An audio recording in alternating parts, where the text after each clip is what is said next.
일본의 일방적인 수출 규제 문제를 놓고 한일 양국이 우리 시간으로 오늘 오후 5시쯤 세계무역기구 WTO 일반 이사회에서 치열한 법리 공방을 벌입니다. 우리 정부는 어젯밤 일본의 백색 국가 한국 제외 방침을 반대하는 공식 의견서도 보냈습니다. 우리 정부의 공격 카드는 무엇이고 또 일본의 대응 논리는 무엇일지 민변 국제통상위원장을 지낸 바 있는 송기호 변호사와 자세하게 짚어보겠습니다. 어서 오십시오. 네, 안녕하세요.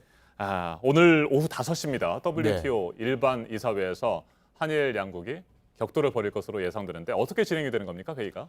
이제 우선 로베르토 사무총장이 이 안건을 상정을 하고요. 우리가 이 안건의 신청 국가로서 왜 일본의 조치가 WTO의 자유무역 원칙에 위반됐는지를 이제 설득하는 절차를 먼저 시작합니다. 그리고 나서 이제 일본이 반박을 할 거고요. 이 162개 나머지 회원국들의 대표들이 질의라든지 또 코멘트라든지 이렇게 진행될 것으로 보입니다. 네, WTO 일반 이사회는 어떤 강제력이 있는 결론을 내리는 것은 아니잖아요. 그래도 앞으로 진행될 한일 양국의 갈등 또 해결 국면에서 상당히 중요한 영향력을 미칠 수 있다고 보십니까? WTO 협정상 일반 이사회가 직접 이를테면 협정의 해석이라든지 또 중요한 회원국의 권리 의무에 대해서 직접 의결을 할 권리가 있습니다. 다만 네. 이번 사건은 향후 정식 재판부의 설치가 예정돼 있지 않습니까? 오늘의 이 일반 이사회 토론이 굉장히 중요한 것이 일반 이사회 회원국들이 앞으로 구성될 중재 이 재판부에 직접 자기 나라의 입장과 의견을 재판부에 직접 전달할 수 있기 때문에 오늘 일반 이사회 회원국들이 이 사안을 어떻게 파악하는지가 앞으로 예정되어 있는 중재 재판의 진행에 큰 영향을 미치는 중요한 자리이죠. 네, 우리 정부로서는 일본의 일방적인 수출 규제가 자유무역 정신의 정면으로 위배된다. 이 점을 강조할 것으로 보이는데 또 뭐 어떤 카드들이 있을까요? 네, 이제 아주 구체적이고 어떤 치밀한 그런 논리 전개를 할 것으로 보입니다.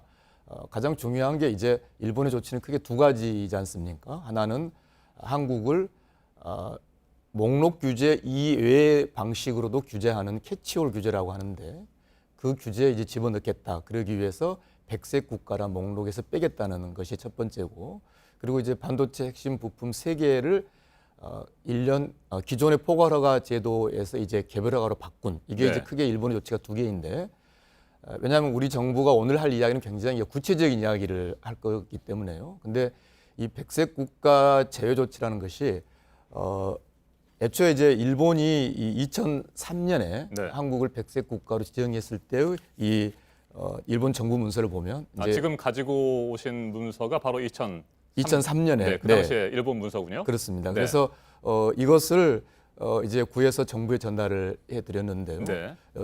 정부, 그러니까 일본 정부가 2003년에 대한민국을 백색 국가에 지정을 했을 때 대한민국이 4가지 주요 세계 전략 물자 통제 시스템, 이제 그 중에 하나가 이제 바세나르 협약이라는 이제 많이 들어보는 이제 그지 않습니까? 그런 4개의 중요한 세계 전략 물자 시스템에 한국이 제대로 참가하고 있다. 이것이 이제 중요한 한국이 백색 국가로 지정된 논거였는데 그런 내용들이 그 문서에 담겨 있는 겁니까? 그렇죠. 예. 어떻게 해서 백색 국가로 2003년에 한국을 지정했느냐, 그 논거가 담겨 있는 문서인데 그 근거, 그 논거는 아무런 변화가 없고 오히려 우리는 더 강화된 전략물자 통제를 하고 있거든요. 그렇기 때문에 일본의 이 현 조치, 즉 백색 국가 제외하겠다는 그 조치 자체는 WTO 가트 10조 3항에서 말하는 일관성, 일관성을 결여한 WTO 위반 조치이다. 아주 구체적이고 치밀하게 오늘 논리 전개를 할 것으로 그렇게 예상합니다. 네, 바세나르 협약에 대해서 언급을 해주셨는데 아베 총리도 이 협약과 관련해 가지고 뭐 다양한 얘기들을 하지 않았습니까? 역시 오늘도 일본 측에서는 그 협약 문제와 관련해서 어떤 논리를 펼칠까요?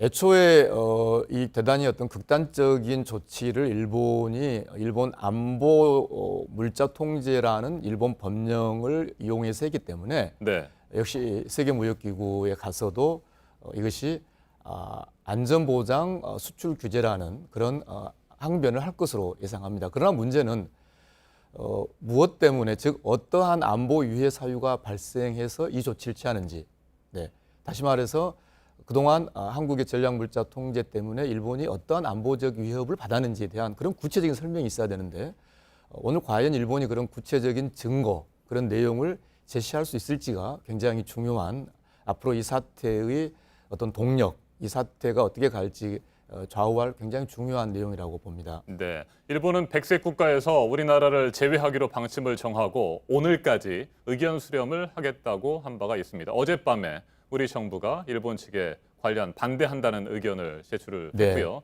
보냈는데 네. 자, 그 의견서에 어떤 내용들이 담겨 있었을까요? 결국은 백색 국가에서 제외한다는 것의 의미가 네. 그러니까 아까 잠깐 설명드렸습니다만 목록에 들어있지 않은 나머지 기술 제품에 대해서는 그것이 한국에 어떻게 수출되든 일본 안보에 해가 없다. 즉 안보 무해국으로 지정한다는 것을 의미하거든요. 근데 백색 국가에서 제외를 해버리면 이제 목록 위의 나머지 목록에 없는 부분의 기술이나 제품에 대해서도 규제를 하겠다는 것인데 네. 종래 유지해 왔던 그런 조치를 폐지하기 위해서는 그럴 만한 어떤 근거들이 있어야 되는데 그동안 일본이 체계적으로 그런 이유를 제시하지 못하고 있거든요. 뭐 한때 아주 극단적인 무슨 뭐 샤린가스 이야기도 나오고 그랬지 않습니까? 그래서 일본이 구체적인 근거와 내용 없이 WTO 위반해서 한국을 백색국가에 제외하려고 하는 그 모순, 그것을 정확하게 지적하는 내용으로 보입니다. 네. 끝으로 한 가지만 짧게 예. 답변을 해주시면 좋을 것 같습니다. WTO에 우리 정부가 이제 정식으로 제소를 하는 절차도 네. 진행을 할 텐데 시간이 많이 걸리잖아요. 뭐 2, 3년 이상이 걸리기 때문에 네. 그 방법 말고 함께 병행하면서 추진할 수 있는 대책은 뭐가 있을까요?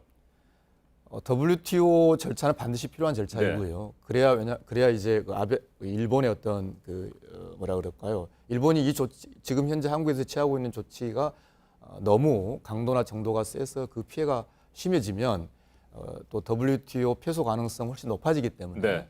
WTO에서는 일본을 적절하게 제한하는 그런 중대한 의미가 있습니다. 이제 나머지 내용들은 단기적인 내용들은 이제 저는 첫 번째로 이 백색 국가 제외가 예상되는 가운데 있기 때문에 그것으로 인한 실질적 피해를 최소화할 수 있는 우리 기업들이 대응할 수 있는 지금 아시아에서 홍콩이나 싱가포르, 대만이 백색 국가가 아니거든요. 네. 그런 나라들이 일본과 교류할 때 대응하는 ISP라고 하는, ICP라고 하는 우리 중소기업들이 준비할 수 있는 그런 내용들을 중소기업에게 제공을 해서 큰 피해가 없도록 관리하는 것이 지금은 중요하다고 생각합니다. 알겠습니다. 여기까지 듣겠습니다. 송기호 국제통상 전문 변호사였습니다. 말씀 잘 들었습니다. 네, 감사합니다.